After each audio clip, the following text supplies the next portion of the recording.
जय हिंद विद्यार्थियों। आज हम लोग कक्षा 12 के भौतिक विज्ञान के एक महत्वपूर्ण टॉपिक जिसका नाम एम्पीयर का परपथीय नियम है, यानी एम्पीयर का परपथीय नियम किसे कहते हैं, और फिर उस एम्पीयर के परपथीय नियम के अनुप्रयोग के बारे में सीखेंगे। विद्यार्थियों, इसके लिए सबसे पहले आपको एम्पीयर का परपथीय नियम जानना चाहिए कि एम्पीयर का परपथीय नियम किसे कहते हैं। तो विद्यार्थियों, यदि किसी चालक के में धारा प्रवाहित की जाती है, तो जब धारा प्रवाहित की जाती है तो उस धारा के कारण उस चालक के चारों तरफ एक चुंबकीय बल रेखाएं उत्पन्न होने लगती हैं और उन बल रेखाओं के कारण एक चुंबकीय क्षेत्र बन जाता है। उसी चुंबकीय क्षेत्र के बारे में यहाँ कहा गया है एम्पीयर के परपथीय नियम में कि जो चुंबकीय क्षेत्र है और उस चुंबकीय क्षेत्र का जो रेखीय समाकलन है, चुंबकीय क्षेत्र का जो रेखीय समाकलन है वह उस धारा में, उस चुंबकीय क्षेत्र में पाई जाने वाली धारा और म्यू नॉट, धारा और म्यू नॉट, धारा मतलब विद्युत धारा, म्यू नॉट मतलब चुंबकशीलता, यानी धारा और चुंबकशीलता के गुणनफल के बराबर होता है। फिर से एक बार विद्यार्थियों परिभाषा सुन लीजिए कि यदि किसी चालक में चुंबकीय क्षेत्र है तो उस चुंबकीय क्षेत्र का जो रेखीय समाकलन है, चुंबकीय क्षेत्र का रेखीय समाकलन, उसमें उपस्थित धारा और चुंबकशीलता म्यू नॉट के गुणनफल के बराबर होता है। इसलिए विद्यार्थियों, हमने एम्पीयर के परपथीय नियम की परिभाषा यहाँ लिख दिया है कि किसी बंद वक्र के लिए, जो हमारा बंद वक्र होगा, देख लीजिए विद्यार्थियों, हमारे पास एक चालक तार है और इस चालक तार में हमने आई धारा प्रवाहित कर दी है और जैसे ही हमने आई धारा प्रवाहित की, इसके चारों तरफ एक चुंबकीय क्षेत्र उत्पन्न हो जाता है। तो उसी को हमने यहाँ पर बंद वक्र के रूप में कह दिया कि बंद वक्र के रूप में, यानी घेरा जो है ये बंद वक्र के रूप में चुंबकीय क्षेत्र, इस पर एक चुंबकीय क्षेत्र उत्पन्न हो जाएगा का रेखीय समाकलन, रेखीय समाकलन बंद वक्र, बंद वक्र। विद्यार्थी यहाँ पर देखिएगा, बंद वक्र द्वारा घेरे गए, इस बंद वक्र द्वारा जो घेरा गया क्षेत्रफल है, यानी ये जो एरिया है, इसमें जो धारा है और इसमें जो चुंबकशीलता है, धारा और चुंबकशीलता के गुणनफल के बराबर होता है। यानी क्षेत्रफल में उपस्थित कुल धारा व म्यू नॉट के गुना होता है, गुणनफल के बराबर होता है। इसी बात को हमने यहाँ पर विद्यार्थियों लिख दिया है कि समाकलन, यहाँ पर विद्यार्थियों समाकलन b vector into d l, यानी कि चुंबकीय क्षेत्र का जो रेखीय समाकलन है वह धारा और चुंबकशीलता यानी म्यू नॉट के गुणनफल के बराबर होता है। विद्यार्थियों, गणितीय व्याख्या करने के लिए हमें इसकी जरूरत पड़ेगी, इसीलिए हम इसको समीकरण 1 मान लेते हैं। आपके वक्त को बचाने के लिए विद्यार्थियों हमने यहाँ पर पहले से ही लिख रखा है। जैसे यहाँ पर देखें, हमने गणितीय व्याख्या करना है तो आज किसका करेंगे, अनंत लंबाई के सीधे धारावाही तार के कारण उत्पन्न चुंबकीय क्षेत्र, यानी कोई अनंत लंबाई का सीधा धारावाही चालक तार है। अब उसके कारण जो चुंबकीय क्षेत्र उत्पन्न होगा उसको हम देखेंगे एम्पीयर के परपथीय नियम के आधार पर। एम्पीयर के परपथीय नियम के आधार पर आज हमारा जो क्लास हो रहा है वो उनका अनुप्रयोग, तो अनुप्रयोग के आधार पे हम 2 अनुप्रयोग देखेंगे, एक सीधे धारावाही चालक के तार पे, एक परिनलिका के आधार पे। तो विद्यार्थियों, हम पहले अब देखेंगे कि सीधे धारावाही चालक के आधार पर किस तरह से चुंबकीय क्षेत्र का मान प्राप्त किया जाता है, उसकी हम गणितीय व्याख्या देखेंगे। उसके लिए मैंने विद्यार्थियों यहाँ पर मान रखा है, पहले से चित्र बना रखा है आपके लिए कि भैया यहाँ पर एक चालक है जो कि सीधा धारावाही चालक तार है। इस तार में विद्यार्थियों यहाँ पर देखेंगे ये एक सीधा धारावाही चालक तार है और इस तार में जैसे ही हम धारा प्रवाहित करते हैं इसके चारों तरफ एक चुंबकीय क्षेत्र उत्पन्न हो जाता है। इस धारावाही चालक तार के ओ बिंदु से हमने r दूरी पर एक बिंदु P प्राप्त कर रखा है। उसी बिंदु P पर हम चुंबकीय क्षेत्र का पहले अल्पांश के लिए, देखिए हमने यहाँ पर dl ले रखा है, dl का मतलब होता है अल्पांश।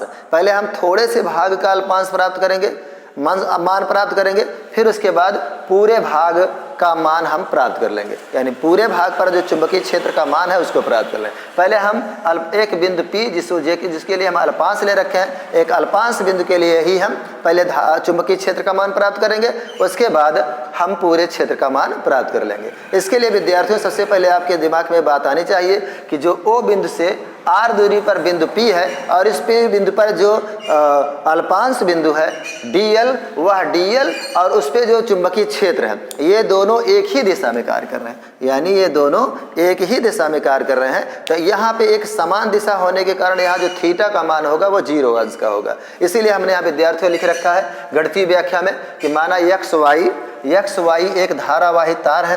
यहाँ पर हमारा एक्स वाई धारावाही तार है जिसमें आई धारा प्रवाहित हो रही है, हमने आई धारा प्रवाहित कर दी है तार से R दूरी पर, यानी ये हमारा तार है, हमने एक बिंदु O ले रखा है, वहाँ से R दूरी पर एक बिंदु P है जिसका चुंबकीय क्षेत्र ज्ञात करना। इसी बिंदु P पर हम चुंबकीय क्षेत्र ज्ञात करेंगे। इसके लिए R त्रिज्या, यानी R त्रिज्या का एक वृत्त बना हुआ है जिसमें एम्पीयर लूप की कल्पना करते हैं, यानी एम्पीयर के परपथीय नियम के आधार पे हम यहाँ पर एम्पीयर लूप की कल्पना करेंगे।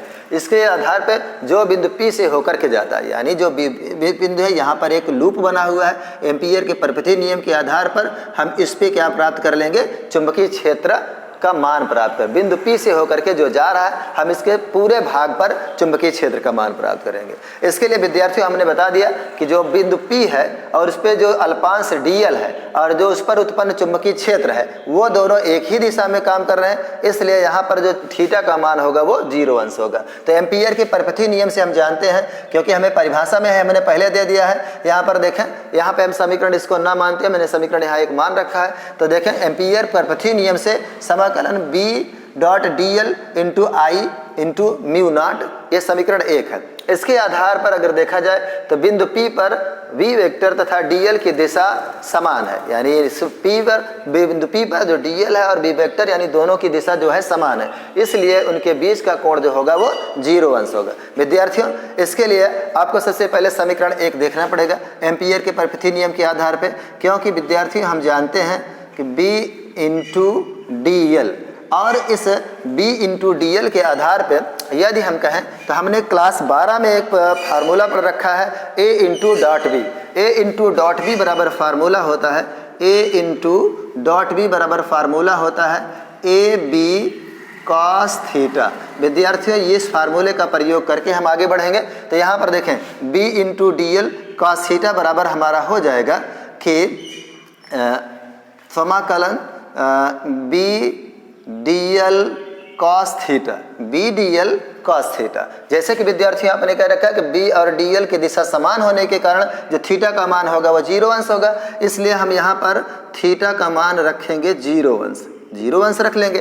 तो इसलिए हमारा हो जाएगा यहाँ पे समाकलन B इंटू dl, फिर यहाँ पे समाकलन B dl कॉस, देखिए विद्यार्थियों यहाँ पर dl कॉस 0 अंश, क्योंकि विद्यार्थियों आप जानते हैं कि कॉस 0 अंश का जो मान होता है वो 1 होता है, इसलिए विद्यार्थियों हम जहाँ कॉस 0 अंश है वहाँ पर 1 रख लेंगे। तो इस तरह से हमारा हो जाएगा B डॉट dl बराबर समाकलन B और फिर dl इंटू 1। अब 1 का गुणा जब dl में कराएंगे तो एक का गुणा कराने पर मान में कोई परिवर्तन नहीं होता, इसलिए यहाँ पर B, यहाँ पर विद्यार्थियों इसको थोड़ा गोला कर दीजिए, तो B dl बराबर हो जाएगा समाकलन B dl। अच्छा विद्यार्थियों B को कांस्टेंट के रूप में यदि हम बाहर ले लें तो यहाँ पर हमारे पास हो जाएगा समाकलन B dl बराबर V समाकलन dl। विद्यार्थियों ये हमारे अल्पांश के लिए था, लेकिन जब हम इसका समाकलन कर रहे हैं तो समाकलन का मतलब होता है संपूर्ण भाग के लिए, और संपूर्ण भाग क्या है, वृत्ताकार है, तो वृत्त की जो परिधि होती है उसका मान होता है, वृत्त का जो परिधि होता है, वृत्त की परिधि बराबर फार्मूला होता है 2 पाई r। अब जब हम इस अल्पांश के ले रहे हैं तो इतना dl है, जब हम पूरा ले लेंगे तो संपूर्ण वृत्त हो जाएगा, और संपूर्ण वृत्त का जो परिधि है उसका मान होता है 2 पाई r। इसलिए जहाँ पर विद्यार्थियों dl है, dl के बराबर हम क्या लगा देंगे, 2 पाई r लगा देंगे। इसलिए हमारा हो जाएगा यहाँ पे समाकलन B वेक्टर dl बराबर में विद्यार्थी यहाँ पे सब वेक्टर लगाते चले इस तरह से, ये चीज़ें। अब यहाँ पर देखें बी वेक्टर हमारा बाहर आ गया, इसलिए हम इसको यहाँ कर लेंगे और dl का मान कितना हो जाएगा, dl का मान हो जाएगा 2 पाई r। अब विद्यार्थियों यहाँ पर आप देखिएगा, हम यहाँ लिखेंगे ये हमारा हो जाएगा समीकरण 2। हम लिखेंगे समीकरण 1 व 2 की तुलना करने पर जैसे समीकरण 1 या 2 की तुलना करेंगे तो विद्यार्थियों देखेंगे समीकरण 1 में हमारे पास क्या देखें, समाकलन b dl बराबर I इंटू म्यू नॉट। तो जहाँ पर समाकलन b इंटू dl है वहाँ पर हम लिख लेंगे क्या, आप देखें यहाँ पर भी है समाकलन b इंटू dl, तो b इंटू dl बराबर है I इंटू म्यू नॉट। तो जहाँ पर b इंटू dl है वहाँ पर हम क्या लगा देंगे, I इंटू नॉट लगा देंगे। इस तरह से जो हमारा फार्मूला हो जाएगा वो हो जाएगा I इंटू म्यू नॉट बराबर में हमारे पास आ जाएगा b 2 पाई r। अच्छा b को हम यहीं पे रहने देंगे कि हमारी चुंबकीय क्षेत्र है, और हम जब इसको पक्षांतर करेंगे तो यहाँ पर गुणा है, तो गुणा जब पक्षांतर होता है तो बटे में चला जाता है, इसलिए यहाँ पर हो जाएगा I इंटू म्यू नॉट और बटे में यहाँ पर आपका हो जाएगा 2 पाई r और यहाँ पर बचेगा b। विद्यार्थियों इसको हम सही क्रम से लगा लेते हैं, इसलिए हमारा हो जाएगा b बराबर म्यू नॉट को यहाँ रख दीजिए I और यहाँ पर I और बटे में 2 पाई r। विद्यार्थियों यही आपका चुंबकीय क्षेत्र का मान होगा, जबकि कोई सीधी रेखा में जब धारा प्रवाहित की जाएगी तो उसके कारण उत्पन्न चुंबकीय क्षेत्र का जो मान होता है हम इस तरह से इसको प्राप्त कर लेते हैं। विद्यार्थियों ये है हमारा गणितीय व्याख्या जो कि हमने प्राप्त किया एम्पियर के परपथीय नियम के अनुप्रयोग में। पहला अनुप्रयोग जो हमारा है अनंत लंबाई के सीधे धारावाही तार के कारण उत्पन्न चुंबकीय क्षेत्र। विद्यार्थियों इसका आप स्क्रीनशॉट ले लें। जय हिंद।